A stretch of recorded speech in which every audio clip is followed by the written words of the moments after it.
আসসালামু আলাইকুম রহমতুল্লাহ। আজকে আমি আমাদের ধান সিদ্ধ ধান রোদ দেওয়ার পরে লাস্ট মুহূর্ত ধানগুলা কমপ্লিট শুকাইছে বা সেই রকম উলট দেওয়ার জন্যই কমপ্লিট শুকানোর জন্য উলট দিচ্ছি। তো এখন আমি ফাইটটা মারিয়া ধানটাকে উলট দিলাম। তো কিছু ধান নিচে উলট দেওয়ার পরও ওই বরাবর কিছু ধান নিচে পড়ে আছে।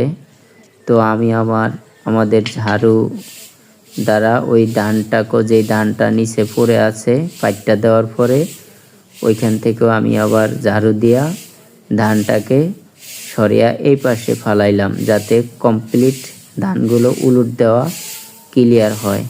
তো আমার এই ধান উলট দেওয়া ভিডিওটি কেমন লাগছে অবশ্যই কমেন্টে জানাতে ভুলবেন না।